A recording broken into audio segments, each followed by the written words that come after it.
All right, so we're talking about nutrition today. Most of you guys are used to like the calories in, calories out model, right? You guys ever tried to figure out, well, if I only eat like 1,000 calories and I burn 1,500 calories a day, I'm gonna get to my goals, my targets, right? Okay. How's that worked out? It hasn't, right? And so we're going to talk a little bit about that. First of all, I do want to talk about the fact that all calories are not created equal. So you got 1,000 calories that you were spreading out through the day, maybe, or maybe you ate it all at one time in one meal. Is 1,000, and I was going to fill this up with like M&Ms, right? 1,000 calories of M&Ms, and then have another plate of like steak and potatoes and a salad or whatever. But Shelby would have eaten it. And if they were both 1,000 calories, right? Which would you say are they the same when it comes to your body, right? We're talking about putting calories in and expelling energy out, right? In calorie form too, right? So why aren't they the same? Or aren't they? Yeah, well, there's nutrients. That's a great one, right? But there's also responses in the body on how that stuff works. When you eat sugar, anything that we'll call that has a glycemic value or index to it, what it does is it enhances your blood sugar levels, right? We're always looking for a homeostatic one. Maybe this 5 grams of sugar in the system is where your body wants to stay. But when you eat like a lot of sugar all at one time, what happens? Blood sugar spike. So it looks like this. And then, any of you guys get into like either a carbo coma or you just kind of crater after it? Yeah, right. I mean, it kind of goes back and forth, especially if you eat a lot of sugar that you get really sleepy. Cool. All right. And then down here, you're going to eat again. And you just go through this mad cycle. Okay? We're going to talk about the boundaries that I'm kind of going through in just a minute. But if you were able to eat a lot more protein, carbohydrates, and good fats, that spike is going to look, I mean, you're still going to have one, but it's going to be a lot more manageable, right? Does that make sense? Right. Because one thing, I mean, carbs are a fuel, fat's a fuel to some degree, sugar's a big time fuel. What's protein? Think it as a rebuilder of muscle and a conveyor of fuel. Okay, it doesn't burn well all by itself. Right? There's actually something that you can get. It's called protein starvation or something. Rabbit starvation, I think is what they call it. If all you eat is protein all the time, you'll die because there's no fuel in it. Anyway, we'll talk a little bit more about that. So all calories are not created equal. So we're going to be talking about good, clean food. The things that I've sent you are all about what foods to stay to keep on your plate and those to keep off of it. But let's talk about the short-term response of calories in, calories out. Let's say that your deal is you're only going to take in 1,000 calories a day. You're planning to burn 1,500 calories on the elliptical, right? And that's going to give me a deficit of 500 calories per day. Now, there's an assumption or a given that 1 pound in your body is worth about 3,500 calories, maybe 36. I don't want to fight about it. Let's just keep it easy at 3,500. So if I'm burning 500 calories more a day than I'm taking in, at the end of 1 week, I've lost a pound, right? 7 times 500 is 3,500. That's a pound. Cool. If I do this every week of the year, I've lost 52 pounds. Awesome, right? Maybe not. Okay. So let's just say we want to lose 20 pounds. Cool? That's how many women think, right? You guys are thinking pounds. We'll go into why I don't want you to think of why that scale is not your friend. But the short-term response here is after 20 weeks, great, I lost 20 pounds. And then, so now it's like, okay, now I'm going to equalize. Now I'm going to start eating 1,500 calories. But I'm going to keep on the elliptical and I'm going to burn my 1,500 calories and I'm going to maintain my weight. What happens as soon as you do that? Weight goes back up, right? You balloon and you don't understand why. And it's not fair. Okay? So I'm going to talk to you about why why that's a why, and why calories in, calories out is just not going to work. All right. There's this model called stress and adaptation, right? Now let's talk about, have any of you guys lifted weights before? Effie, I know you have. Casey? No? Not really? Strength training. Yeah. Yeah. Lifting weights, Teresa? Right. Okay, so what happens, like, day one, you're able to squat or you're able to pick up a certain amount of weight. Week two, if you've been doing it consistently, you're able to lift more. So, what's the stressor here? Resistance, gravity, all that kind of stuff. Let's just talk about deadlifting, picking something off the ground. Yesterday I couldn't lift it, today I can. My body adapts to that. And in like gym parlance, we're talking about breaking muscle.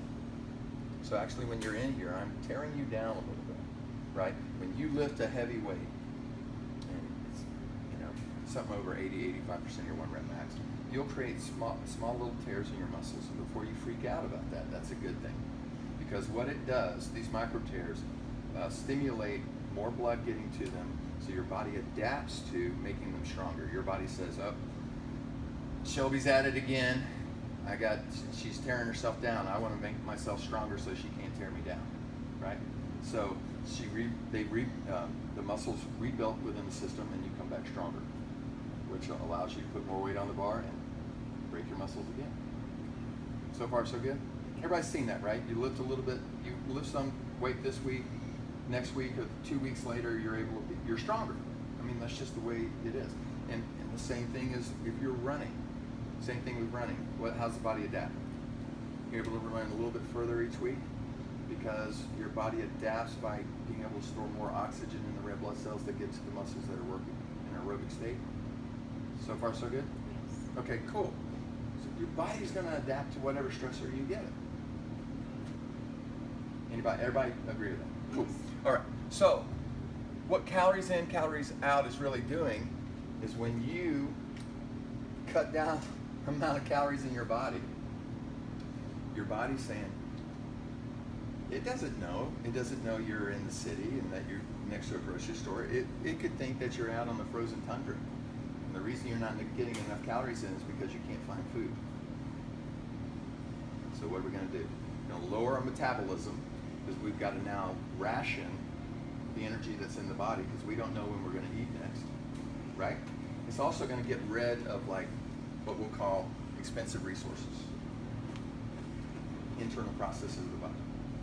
What's the most expensive resource you have? Obviously, is going to be your organs, right? Heart, liver, kidney function, all that kind of stuff. That stuff is definitely the last thing to go. But things like muscle, we don't need muscle anymore. We're trying to survive right here, right? So it's going to start eating on itself. And because muscle requires so many more calories to burn to stay alive, let's just get rid of it. So when you, after that 20 weeks and you lost 20 pounds, you might have lost 12 pounds of fat, but you also probably ate about 8 pounds of muscle. Cool.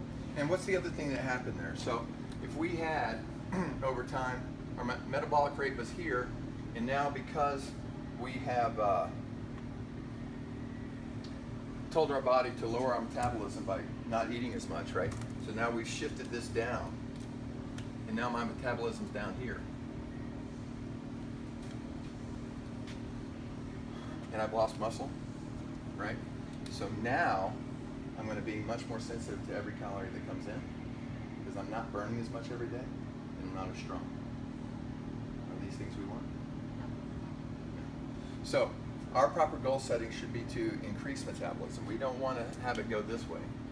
What we want to do is get the oven in our internal oven actually hotter, right? Because it's not that 700 calorie elliptical workout that kicked my butt for 50 or 60 minutes that's going to change my body. It's how many calories am I burning even when I'm sleeping, right? So for that 1 hour of work, the other 23 hours, that's where I really want to be burning calories, right? That's where I really win, okay? So we want to increase our metabolism. Another goal that we want is we want a better body composition, right? We want more lean muscle mass because, again, that's an expensive resource. That's going to turn the oven on. And then we're also going to talk, I want to talk a little bit about healthy insulin sensitivity. All right, so how are we going to increase metabolism?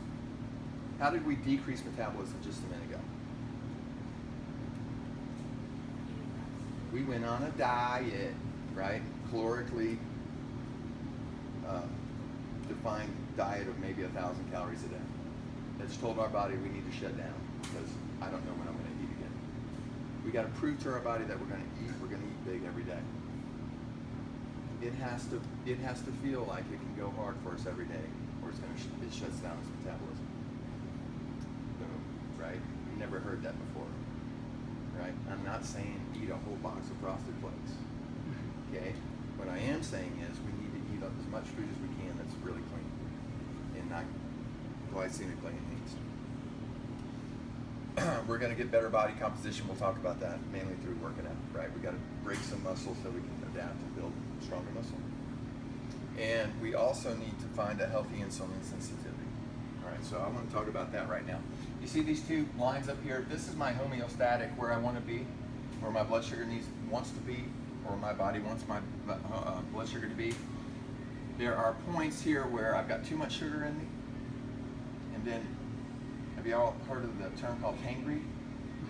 Oh, yeah. Hungry, angry, right? Yeah. Low blood sugar. And welcome.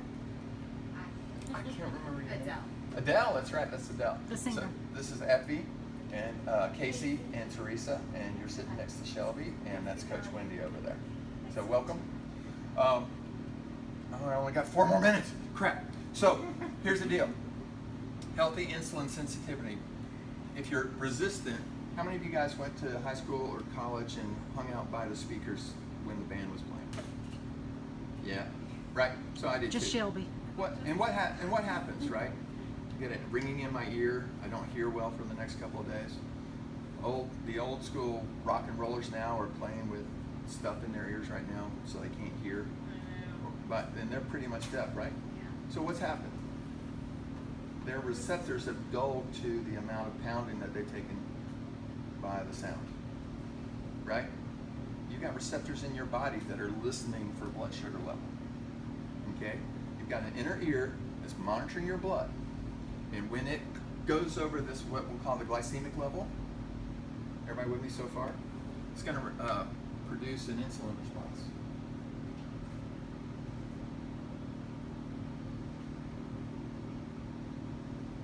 Insulin comes from the pancreas, right? And its whole job is to store energy for us, right? It's just like squirrels with nuts in the winter. Don't need to use this energy right now, I'm going to store it. How am I going to store it? As fat. Cool. All right. It does a really good job of this, and it chunders us down into a big old crater where we're sleepy. And guess what? This low blood sugar, this hangry, because I need to eat again, right? I'm hungry.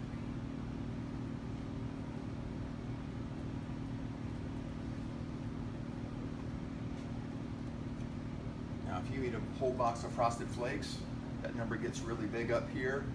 You eat, you fall asleep, and then you're hungry again, right? The worse you eat, the more these waves are close together, and the more fat you end up storing during the day.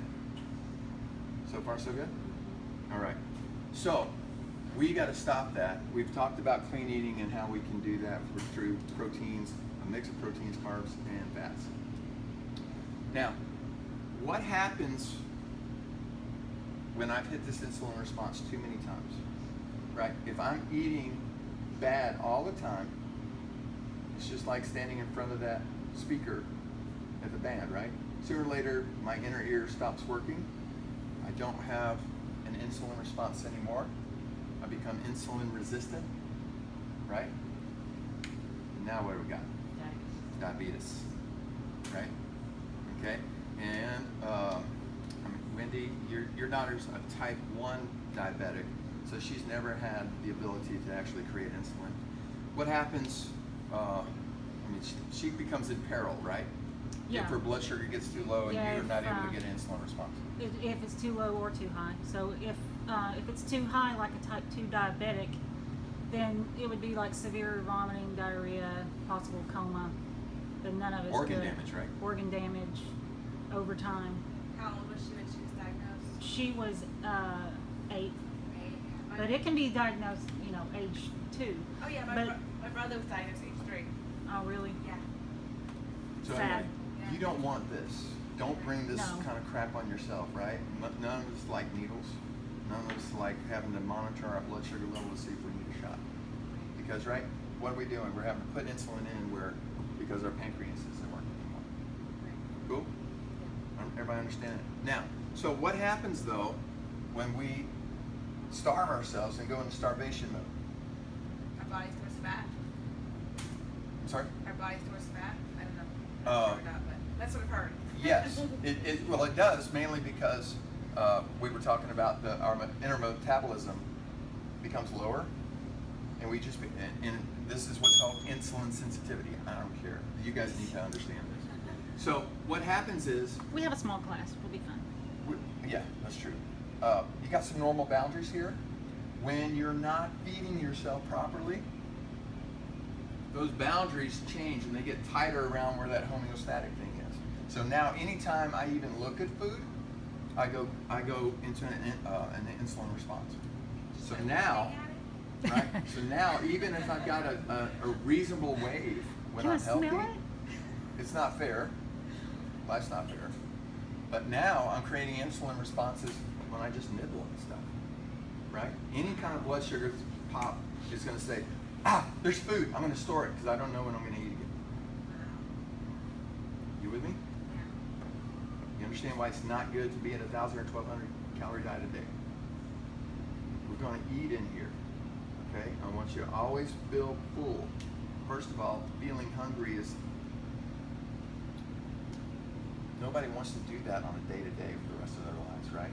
It's not something that we're going to be able to sustain. I don't want you to be uncomfortable here. I want you to eat so you have fuel so you go harder. So the proper goals that we're going to be looking for is to promote healthy blood sugar levels, right?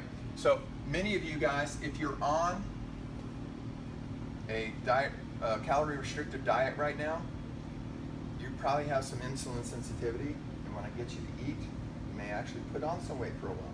But what we got to do is teach your body to chill out and know that it's going to be getting food on a day-to-day. Okay, so you're going to have to calm down about what you see on the scale, because it may go the wrong way for a little bit, but we got to fix you, else you're in a nasty little cycle. Okay, that's going to continue to lower your metabolism and lose muscle tone. We're going to increase your metabolism by eating enough food, right? Make sure your body knows it's going to have food today, the next day, the next day, the next day. And I'm also going to change your body composition through a good balance of this. You guys have maybe heard the snappy new word from a couple of years ago, macronutrients. Proteins, carbs, good fats. No? I know what they are, but I've never heard it called that. Okay, so it's a macronutrient versus like micronutrients and stuff. But we're just going to keep it really simple. This is peace, love, or all that kind of stuff. But we're going to have some kind of breakdown. There's 100% of the food that you eat, right? Percentage of it's going to be protein, another is going to be carbs, and the other is going to be fats. And there's actually good fats out there that we want you to eat. Okay? So when you see low fat on something, don't buy it. Okay? But be smart about the kind of fats you put in your body. Avocados, nuts, that type of thing. Proteins, again, as we talked about, they help rebuild muscle. They also help keep your glycemic index low so you're not popping into an insulin response. Carbs are our fuel, our major source of fuel here. I have to have you eat those so that you can go hard when you exercise, right? And that's going to flip the switch. When we start exercising more, we're going to start building more muscle. That's going to increase our internal oven. You're going to sleep better. You're going to be able to eat more, right? You got to trust me on this. So far, so good? All right. We sent some emails out. I also sent some links to a super secret group that I think that Facebook doesn't like you doing, because a lot of you tried to click into it and you couldn't. So I will either, if you'll friend me on Facebook, I'll get you into the group. Else I can send the 3 meg file to you. It's got everything about the paleo diet and all that kind of stuff in it. I can't go, there would be no way for me to go through any of it at one time anyway. So this private forum's just gonna be a great way for you guys to ask questions and have everybody see the answers. And we're all gonna be available to you to answer those questions. But, so I'm gonna just leave you with a couple things. And I forgot to do this, but we have some books up here if you wanna take notes, or I'll send this out in an email for after this class. 13 words: eat meats and vegetables, nuts and seeds, some fruit, little starch, no sugar. For this diet, we only want you to have 1 serving of fruit a day. We need to cut down the fructose. We're serious about the no sugar thing, as in like no sweeteners in your coffee or what have you. What about stevia? Not even. Really? Not in your coffee. No. Wow. I mean, we're gonna. No cream. No, let's go. We need to go a little bit hardcore, right? We need to drop out the sugars. I'm gonna make you look at labels, right? There's high fructose corn syrup in ketchup, right? You can have the mustard, you can't have the ketchup. I'm gonna ask you to do a couple things. Insulin is a hormone that helps us store fat. Its anti-hormone is called glucagon.